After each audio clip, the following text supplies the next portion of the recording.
구독, 좋아요 눌러주세요. 시청자 여러분 안녕하십니까? 비즈니스 투데이 고유경입니다. 11월 27일 금요일 오늘의 주요 뉴스 전해드립니다. 첫 소식입니다. 국민의힘이 오늘 회의장 뒷벽에 지난해 문재인 대통령이 윤석열 검찰총장을 임명하던 사진을 내걸었습니다.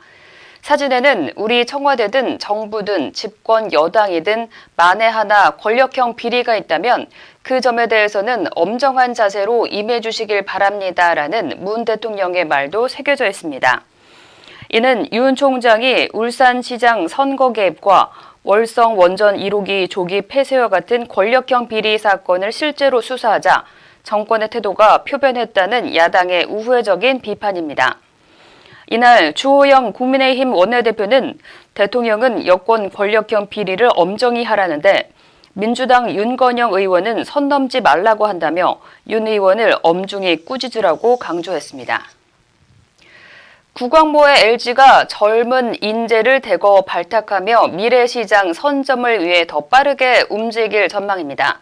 LG전자와 LG화학 등 그룹 주요 계열사는 어제 이사회를 열고 4대 그룹 중 처음으로 내년도 인사를 단행했습니다. 구광모 회장은 취임 이후 세 번째로 지휘한 이번 인사에서 최고 경영진은 대부분 유임시켰습니다. 또한 124명의 신규 임원을 뽑아 불확실한 경영 환경에 대응할 안정성과 신사업의 속도를 낼 추진력을 도모했습니다. 아울러 주식회사 LG 이사회에서는 구본준 고문의 계열 분리안이 의결됐습니다. 구 회장이 취임 이후 3년간 주력해온 사업구조 재편이 일단락되며 배터리와 대형 OLED, 자동차 전장 등 신성장 동력에 더욱 강하게 드라이브를 걸 수 있게 됐습니다.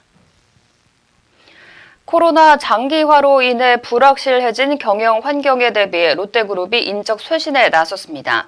롯데그룹은 어제 정기 임원 인사를 통해 50대 초반의 최고 경영자가 그룹 전면에 대거 배치됐고 승진 및 신임 임원 수를 지난해 170명에서 올해 86명 수준으로 줄였습니다. 총 임원 수도 20% 감축하면서 100여 명의 임원이 옷을 벗었습니다. 이는 혁신에 속도를 내겠다는 신동빈 회장의 의지가 반영됐다는 평가입니다. 롯데그룹은 혁신을 가속하기 위한 대대적인 인적 쇄신과 임원 직제 슬림화가 이번 인사의 특징이라고 설명했습니다. 이는 코로나 영향 등으로 국내외적으로 불확실해진 경영 환경에 대비해 내년도 경영 계획을 조기 확정하고 실천하기 위한 차원으로 풀이됩니다. 코오롱그룹의 4세 경영이 속도를 내고 있습니다. 어제 단행된 코오롱그룹 정기 임원 인사에서 이용열 전 코오롱그룹 회장의 장남인 이규호 코오롱인더스트리 F&C 부문 전무가 부사장으로 승진했습니다. 이는 2018년 전무로 승진한 지 2년 만으로 코오롱인더스트리 F&C 부문 최고 운영 책임자를 맡아온 이 전무는 부사장으로 승진해 코오롱글로벌의 수입차 유통 정비 사업을 담당하는 자동차 부문을 이끌 예정입니다. 재계에서는 이 부사장의 승진을 두고 이 전 회장이 지난해 1월 그룹 총수에서 물러난 뒤 4세 경영을 위한 준비가 이루어지고 있는 것이라고 평가하고 있습니다. 아울러 2018년부터 그룹 부회장을 맡았던 안병덕 코오롱그룹 부회장은 3년 만에 주 코오롱을 다시 이끌게 됐습니다. 조현범 한국타이어앤테크놀로지 사장이 지주사인 한국테크놀로지그룹 대표이사로 선임됐습니다. 한국테크놀로지그룹은 어제 이사회를 열고 조 사장의 대표이사 신규 선임을 결정했다고 밝혔습니다. 이로써 한국테크놀로지그룹은 조현식 한국테크놀로지그룹 부회장의 단독 대표이사에서 조현식, 조현범 각자 대표이사 체제로 변경됐습니다.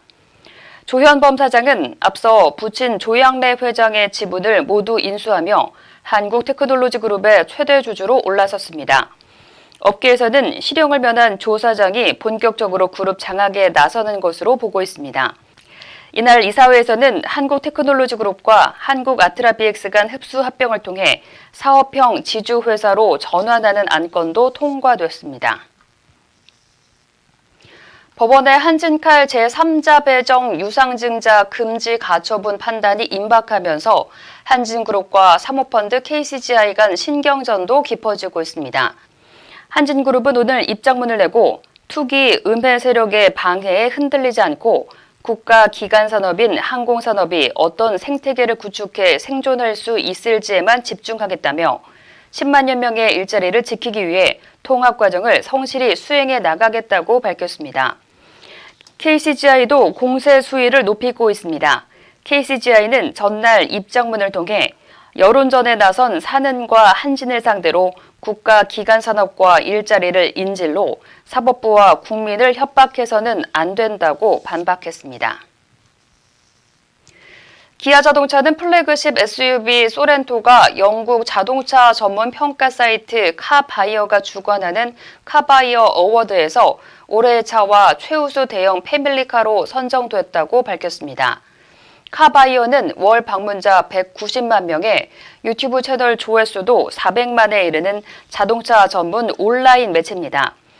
올해로 10회인 카바이어 어워드는 총 19개 부문으로 차종을 나누어 부문별 최우수 차량을 선정하고 올해 차는 전 부문에서 최종적으로 한 대가 선정됩니다. 기아차는 지난 2011년 스포티지가 제1회 올해 차를 수상한 데 이어 지난해에는 니로 EV가 최우수 전기차로 선정된 바 있습니다. 올해는 2개 부문을 동시 석권한 소렌토까지 3차례나 기술력과 성능을 인정받았습니다. 윤석열 검찰총장 직무배제 사태에 대해 검찰 내부에서 비판의 목소리가 점점 더 커지고 있습니다. 고등검사장 6명과 검사장 17명이 성명서를 냈고 평검사들도 공동 입장문을 발표했습니다. 검찰 최고위 간부인 고등검사장 6명은 어제 검찰 내부망을 통해 추미애 장관의 검찰총장에 대한 수사 지휘권 행사부터 직무 집행정지에 이르는 조치들은 검찰의 중립을 훼손할 우려가 있다고 지적했습니다. 대검 형사 1과장으로 있으면서 채널A 사건 수사를 지휘했던 박영진 울산지검 형사 2부장은 윤 총장에 대한 징계 사유에 대해 검사로서 양심을 걸고 징계 혐의가 성립하지 않는다고 했습니다.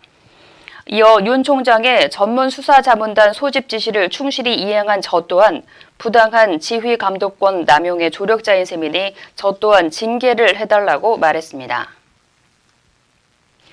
국민의힘 주호영 원내대표는 추미애 법무부 장관에 대해 고삐 풀린 말 한 마리가 밭에 들어가 돌아다니며 한 해 농사를 완전히 망치는 일을 봤다며 추미애 법무부 장관의 난폭과 활극이 대한민국의 법치주의를 온통 망가뜨려 놓고 있다고 말했습니다. 주 원내대표는 원내대표단 회의에서 추 장관이 윤 총장 징계 청구와 관련해 감찰위를 패싱하고 자신을 위원장으로 하는 징계위로 직행하려다가 딱 걸렸다며 광인 전략인지 광인인지 헷갈리는 지경이라고 말했습니다. 그는 국민의힘 의원 103명과 국민의당 의원 3명, 무소속 의원 4명 등 의원 110명이 공동 발의해 추미애 법무부 장관의 윤석열 검찰총장에 대한 직무정지 명령 등으로 인한 법치문란 사건 진상 규명을 위한 국정조사 요구서를 오전 중 제출할 예정이라고 밝혔습니다. 이상으로 오늘 비즈니스 투데이를 마칩니다. 오늘도 함께해 주신 여러분 감사합니다.